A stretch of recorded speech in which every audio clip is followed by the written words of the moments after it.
어제 저녁 텍사스주 북부에 토네이도가 강타해 최소 6명이 숨지고 100여 명이 다쳤으며 100여 채가 넘는 가옥이 파손됐습니다. 뉴욕주 상원에서 채택한 결의안보다 훨씬 강력한 내용의 위안부 결의안이 뉴욕주 하원에서 채택됐습니다. 한인 이름을 딴 테니스 코트가 뉴저지 레오니아 오버팩 공원 내에 생길 예정입니다. 푸스탬프 예산 삭감안이 가결됐습니다. 여기에 추가 삭감의 가능성도 있어 우려를 낳고 있습니다. 소비자 물가가 2달째 하락세를 이어가면서 4년 만에 최대 폭으로 하락했습니다. 이상은 이 시각 주요 뉴스입니다. 여러분 안녕하십니까? KBN 뉴스입니다. 텍사스주 북부에 토네이도가 덮치면서 대규모 피해가 발생했는데요. 최소 6명이 숨지고 100여 명이 다쳤으며 파손된 가옥이 100여 채가 넘는 것으로 나타났습니다.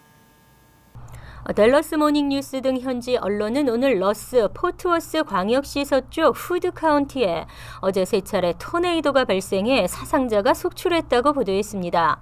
CNN 방송은 최소 6명이 숨지고 100여 명이 다쳤다고 보도했으나 후드 카운티 측은 이날 오전 공식 기자회견을 갖고 사망자 6명, 부상자 37명에 약 110채의 가옥이 무너지거나 파손된 것으로 확인됐다고 발표했습니다.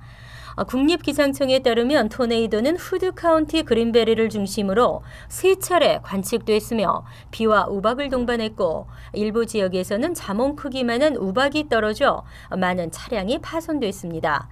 댈러스에는 포트워스 8,000명을 포함해 8만 6천 명의 한인이 거주하는 것으로 추산되고 있으나 다행히 현지 한인 사회는 별다른 피해를 입지 않은 것으로 전해졌습니다.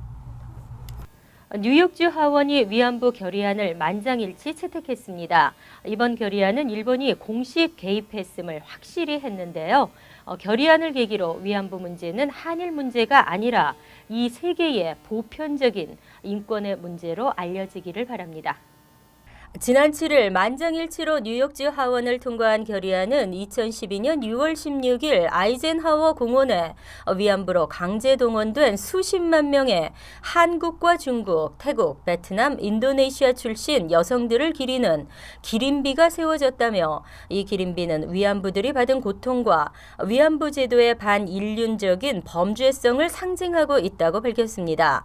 특히 이번 결의안에서는 침략전쟁과 제2차 세계대전 동안 일본 정부가 오로지 황군에 대한 성적 봉사를 목적으로 위안부를 강제 동원하는 데 공식 개입했다고 명시하고 있어 이미 지난 1월 주 상원을 통과한 결의안보다 훨씬 강력한 내용입니다. 또 일본 정부에 의한 위안부 제도는 20세기 최대의 인신매매로 집단 성폭행과 강제 낙태 등 그 잔인함과 규모에서 사상 유래를 찾을 수 없고 많은 여성들을 불구와 죽음, 자살로 몰고 갔다고 강력히 규탄했습니다. 결의안은 또 주 하원은 위안부로 알려진 여성들을 위한 기린비를 건립한 한인 커뮤니티의 노력에 경의를 표한다고 밝혔습니다. 뉴저지 레오니아 오버팩 공원 내 한인 이름을 딴 테니스 코트가 생깁니다. 9.11 테러로 희생당한 한인 앤드류 킴을 추모하기 위해서입니다. 주성훈 기자가 보도합니다. 뉴저지 한인들이 많이 찾는 레오니아 오버팩 공원 내 테니스 코트. 말끔히 새 단장을 마친 이곳은 이번 주 토요일이면 앤드류 김 메모리얼 테니스 코트로 개명됩니다. 지난 2011년 9.11 테러에 희생된 한인 앤드류 김 씨를 추모하기 위해 버겐 카운티 정부는 총 220만 달러의 공사비를 들여 이곳을 새롭게 탈바꿈시켰습니다. 2002년도 4월 달에 버건 카운티 프리홀더 보드에서 결정을 해가지고 그거를 이제 계획을 하고 재확장 공사를 11년 동안 준비를 해가지고 이번에 그 준공식을 하는 겁니다. 레오니아 고등학교를 졸업한 김 씨는 고교 재학 시 테니스 선수로 활약했으며 졸업 후에는 이 공원 테니스장에서 코치로 학생들을 가르치기도 했습니다. 11년 만에 확장 재건축을 마친 앤드류 김 메모리얼 테니스 코트는 오는 토요일 기념식과 함께 레오니아 고교 테니스 선수들의 시범 경기, 뉴저지 한인 테니스 협회원들의 시범 경기 등이 펼쳐집니다. KBN 뉴스 주성훈입니다. 1980년 다양한 민족의 자영업자들을 위해 오픈한 윌시어은행은 한국계 은행 중 가장 넓은 지점망을 가지고 있는 은행 중 하나인데요. 로스앤젤레스에 본사를 두고 있는 윌시어 은행이 뉴욕과 뉴저지 지역의 지점을 확장하고 동부 지역 고객 잡기에 나섰습니다. 금홍기 기자입니다. 윌시어 은행이 뉴저지주 한인 중심 상권인 팰리세이즈 파크에 지점을 오픈했습니다. 캘리포니아를 기반으로 둔 윌시어 은행은 동부 쪽에도 뉴욕의 3개 지점, 뉴저지는 포트리에 이어 펠파까지 지점을 점차 확대해 고객 잡기에 나서고 있습니다. 동부 지역의 영업을 좀 더 강화하고 또 지금까지 저희가 강점으로 되어왔던 비즈니스 론뿐만 아니라 또 자영업, 스몰 비즈니스 그리고 또 앞으로는 더 나아가서 레지던스 모기지 비즈니스까지 확장해서 우리 커뮤니티와 함께 성장 발전하는 그런 은행이 되겠습니다. 전국에서 25번째로 문을 연 윌시어 은행 팰리세이즈 파크 지점은 지역 한인들과 상공인들을 위한 다양한 예금과 대출 상품 등 고객들에게 원스톱 뱅킹 서비스를 제공합니다. 윌시어 은행 펠팍 지점은 10여 년간 대출 전문가로 활동해온 정건우 지점장이 맡습니다. 저희가 갖고 있는 다년간의 그 경험과 노하우로 그 손님들에게 론을 서비스하고 디파짓을 서비스하는 것뿐만 아니라 지금부터 컨설팅에서 그 이후에 할 수 있는 어떤 그 파시빌리티에 대해서도 저희가 앞으로 어떤 컨설팅 서비스 그 이상의 서비스를 하려고 하고 있습니다. 윌시어 은행은 한인들이 많이 살지 않는 동부 지역 진출도 모색 중입니다. 남부 뉴저지와 커네디컷 등으로 진출해 한인 고객뿐만 아니라 타민족 고객들을 위한 원스톱 뱅킹 서비스를 제공할 계획입니다. 윌시어 은행은 기업과 개인 고객을 위한 서비스와 상업융자, SBA 융자, 그리고 무역금융 업무와 건설개발 융자, 주택융자를 전문으로 하는 은행입니다. KBN 뉴스 금홍기입니다. 사회보장 프로그램 가운데 대표적인 것이 음식비를 보조해주는 푸드스탬프 프로그램인데요. 연로하거나 갑자기 경제적 곤경에 빠진 사람들에게는 많은 도움이 됩니다. 그러나 푸드스탬프 예산이 삭감될 전망입니다.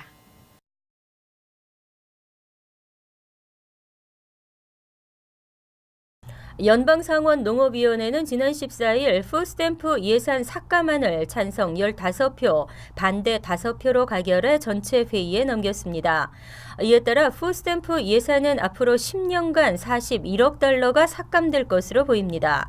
또한 이날 통과된 농장법 개정안은 5년간 5천억 달러, 10년간 9,550억 달러 예산 규모로 앞으로 10년간 244억 달러를 절감하는 내용입니다. 특히 공화당 일부 의원들은 푸드스탬프 예산 삭감 규모가 적다며 전체 회의에서 그 폭을 늘릴 것이라고 밝혀 추가 삭감 가능성도 있을 것으로 예상됩니다. 이러한 푸드스탬프 예산 삭감에 따라 연방정부 저소득층 난방비 지원 프로그램에 가입하면 자동으로 푸드스탬프 수혜 대상이 되는 규정 등은 폐지될 것으로 보입니다. 하원 농업위원회도 어제부터 10년간 예산을 9,400여억 달러로 책정하고 푸드스탬프 예산을 10년간 250억 달러나 삭감하는 농장법 개정안 심의에 착수했습니다. 하원이 제출한 이 안이 시행되면 500만 명의 저소득층이 푸드스탬프 대상에서 제외되는 등 큰 영향을 미칠 것으로 보입니다.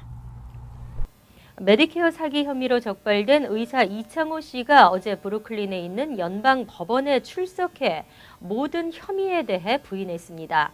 이 씨와 함께 적발된 두 사람도 모두 무죄를 주장했습니다.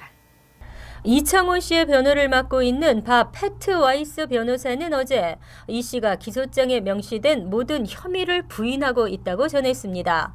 이 씨는 지난 2011년 11월 메디케어 사기 혐의로 병원장 일가족이 기소된 우리 종합병원에서 근무했었으며 브루클린에서는 이 씨의 이름으로 된 클리닉을 운영했습니다. 연방검찰 뉴욕 동부지검의 기소장에 따르면 이 씨는 우리 종합병원에서 환자들을 진료했으며 있으며 브루클린에서는 999 클리닉의 산하 병원으로 추정되는 창올리 브루클린 메디컬 PC라는 클리닉에서 환자들을 진료했습니다. 이 과정에서 메디케어 보험금을 허위로 청구해 보험금을 받아낸 혐의입니다. 이 씨와 함께 적발됐던 병원 매니저 미셸 이 씨와 의료비 청구 담당자 프랜시스 최 씨도 이날 인정신문에서 무죄를 주장했습니다. 한편 에릭 홀더 법무부 장관은 총 2억 2,300만 달러 규모의 메디케어 사기에 대한 단속이 이루어졌다며 이번 단속은 연방정부의 합동 수사기관인 메디케어 스트라이크 포스에 의해 진행됐다고 밝혔습니다. 메디케어 스트라이크 포스는 지금까지 6차례에 걸친 단속을 벌여 총 1,500여 명을 적발했으며 이들이 허위 청구 혐의를 받고 있는 금액은 50억 달러에 이릅니다. 소비자 물가가 2달째 하락세를 이어가고 있습니다. 휘발유 가격이 떨어졌으며 의료 비용 물가도 내렸는데요. 그러나 여전히 서민들은 물가 부담을 느끼는 것으로 조사됐습니다. 노동부는 오늘 지난달 소비자 물가지수가 전달에 비해 0.4% 떨어졌다고 밝혔습니다. 이는 시장 전문가들의 예상치 평균 0.2%보다 하락폭이 더 큰 것이며 지난 2008년 12월 이후 4년 만에 가장 큰 폭으로 내린 것입니다. 소비자 물가는 전달에도 0.2% 하락했었습니다.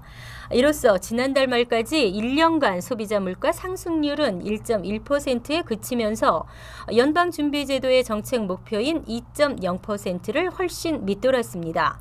항목별로는 지난달 휘발유 가격이 무려 8.2%나 급락하면서 전체 에너지 물가가 4.3% 떨어졌으며 의료 서비스 물가도 0.6% 하락했습니다. 하지만 식료품 가격은 0.2% 오른 것으로 나타났습니다. 전문가들은 휘발유 가격이 급격하게 내려가면서 다른 상품 서비스 물가에도 영향을 미치고 있다면서 연준도 이런 상황을 지켜보면서 앞으로 정책 방향을 검토할 것이라고 전망했습니다. 마약성 진통제 과다 복용으로 인한 사망자 수가 계속 증가 추세입니다. 특히 뉴욕에서는 젊은 층의 사망자 수가 늘고 있는 가운데 의사들의 주의가 필요하다는 지적입니다.